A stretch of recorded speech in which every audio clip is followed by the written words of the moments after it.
Assalamualaikum warahmatullahi wabarakatuh. Hari ini kita nak bercakap berkenaan kenapa otak kita rasa penat walaupun kita tak buat apa-apa pun. Pernah tak kau rasa penat gila walaupun hari ni kau duduk depan komputer je? Ataupun kau rasa overwhelmed padahal kau tak buat apa-apa aktiviti fizikal pun? Aku pun pernah rasa macam tu. Bangun pagi dah rasa exhausted walaupun malam tidur 8 jam cukup. Tengah hari dah rasa nak give up walaupun to-do list baru siap separuh. Rupanya bukan sebab kita lemah ataupun kita tak produktif. Masalahnya adalah kita sebenarnya bawa 3 jenis beban setiap hari, tapi yang kita nampak hanya satu. Dan yang dua lagi tu, mereka invisible, tapi mereka ni yang paling banyak menghakis tenaga kita. So dalam video hari ni aku nak breakdownkan 3 jenis beban ni, explain kenapa beban yang invisible tu yang paling banyak menghakis tenaga kita, dan share 3 cara proven by science cara kita untuk manage semua ni. Let's go. Sebenarnya setiap hari kita bawa 3 jenis beban. Yang pertama, beban tugas, iaitu task load. Yang kedua, beban mental load. Dan yang ketiga adalah beban emosi, emotional load. Beban pertama adalah task load. Task load ni adalah yang paling obvious. Task load ni adalah kerja fizikal ataupun visible task yang kita kena selesaikan. Okay, contohnya kita ada 10 email untuk kita reply, kita ada 3 meeting hari ni, ada laporan yang kena siapkan pada esok, ataupun kena hantar anak ke sekolah. Itu adalah beban tugas atau task load. Ini adalah beban yang kita boleh lihat, kita boleh kira dan kita boleh tick off daripada kita punya list. Kebanyakan orang ingat ini je yang buat kita jadi penat. Tapi ramai antara kita yang penat walaupun beban tugas tak banyak. Dan kat sini lah orang mula salahkan diri sendiri. Malas lah, tak produktif lah. Padahal beban tugas tu bukan punca utama. Yang kedua adalah mental load. Yang ini yang kita tak nampak. Mental load ataupun beban mental ni adalah beban untuk kita mengingat, merancang dan mengkoordinate everything, semuanya. Ia macam jadi project manager untuk kehidupan kita. Contohnya, kita nak kena ingat bila nak renew insurance, kita nak kena plan menu untuk minggu depan, nak kena tahu stok kat rumah dah habis ke belum, ingat anak ada program sekolah next week, track bila kereta nak kena servis, nak kena coordinate jadual semua orang dalam family. Semua ni dia running dekat background dalam otak kita 24 jam. Kau imagine ada berpuluh-puluh tabs yang tengah buka dalam browser kau. Walaupun kita tak actively tengok tabs tu, tapi ia still consume memory dan hakis tenaga kita. Yang ketiga adalah emotional load, beban emosi. Yang ketiga ni yang paling kita underestimate sekali. Emotional load adalah tenaga yang kita gunakan untuk menjaga perasaan orang lain, nak handle konflik, jadi tempat mengadu, ataupun kita nak regulate kita punya emosi sendiri.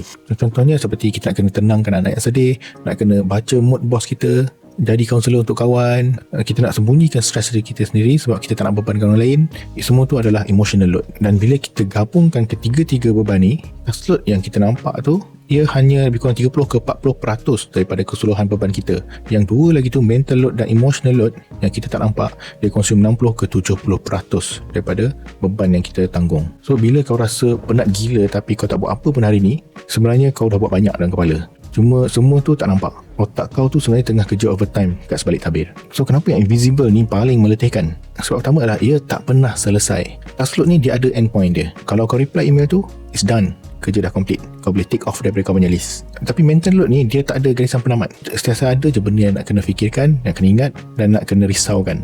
Even masa kita tengah santai tengok Netflix pun, sebahagian daripada otak kita tengah bekerja dekat background, memikirkan esok kena buat apa, dah beli hadiah birthday ke untuk mak dan sebagainya. Sebab kedua adalah ia tak kelihatan dan ia tak dihargai. Bila kita siap 10 tugas kita, orang nampak, kita dapat recognition, pengiktirafan, dan kita ada rasa sense of achievement, satu pencapaian.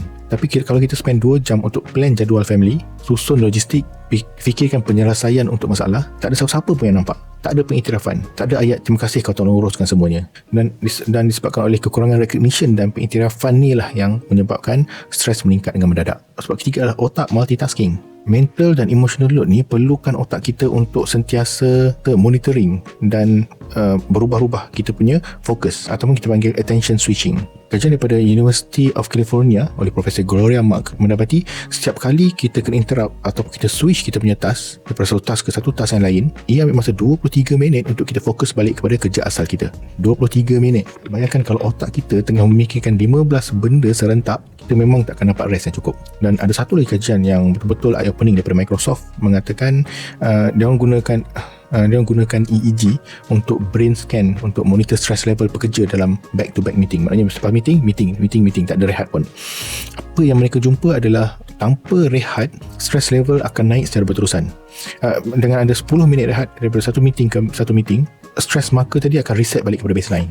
So ini memang betul-betul serious stuff. Otak kita memang perlukan rehat untuk recover balik. So apa cara untuk kita manage ketiga-tiga beban ni? Aku akan sharekan 3 strategi yang proven by research dan actually dia boleh bertahan lama dalam hidup kita. Strategi yang pertama kita panggil brain dump, ataupun itu cara untuk kita kurangkan mental load. Kita nak keluarkan everything yang ada dalam kepala kita ke external punya sistem. Okay, setiap pagi kau mungkin boleh ambil masa 10 minit, kau tulis semua task kau, semua kerisauan yang kau ada, semua overthinking yang ada kat dalam kepala kau, kau tulis kat atas kertas. Kau boleh gunakan apa-apa tools. Kau boleh gunakan Apple Notes, kau boleh gunakan bullet journal, kau boleh gunakan apps, apa-apa apps yang ada, ataupun kau boleh guna simple je, pen dengan kertas. Research menunjukkan bila kita keluarkan pemikiran yang ada dalam kepala kita ni, tulis kat atas kertas atau dalam apps, dia akan free up space dalam kita punya kepala, macam kita clearkan RAM dalam komputer kita. Mantranya adalah kau tulis semua so that kau boleh lupakan dia. Maksudnya kau tak perlu fikir dengan kepala, everything kat atas kertas. Otak kau patut kau gunakan untuk processing, untuk berfikir, untuk mencipta,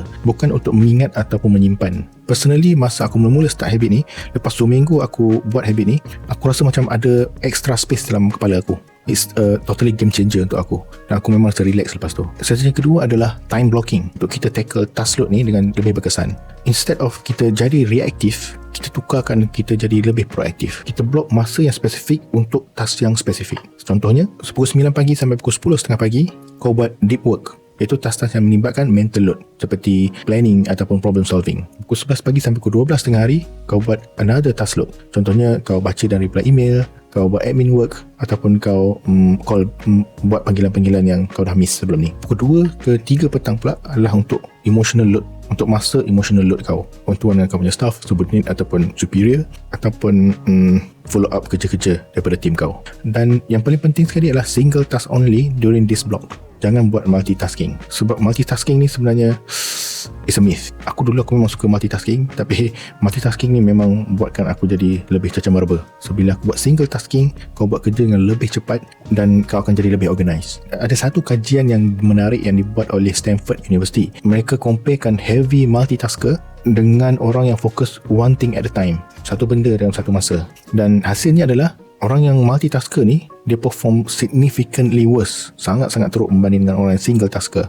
Mereka struggle nak filter irrelevant information dan lebih lambat untuk mereka switch antara satu task ke satu task yang lain.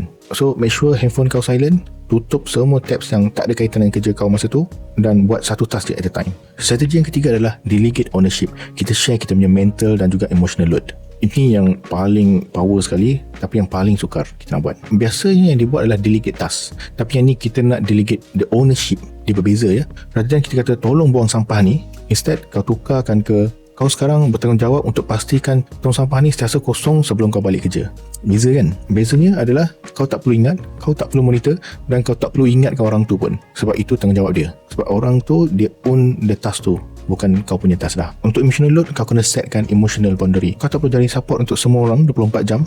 It's okay untuk kau kata kau perlukan masa untuk proses benda ni. Boleh tak kita bincang pasal ni kemudian? Aku tak ada capacity untuk bincangkannya sekarang. Kau kena schedulekan untuk recovery time untuk emotional kau. Dia bukanlah selfish, bukanlah pentingkan diri sendiri, tapi ia adalah maintenance yang diperlukan oleh emosi kau sendiri. Jangan lupa subscribe, like dan share. Jumpa lagi dalam video seterusnya. Assalamualaikum.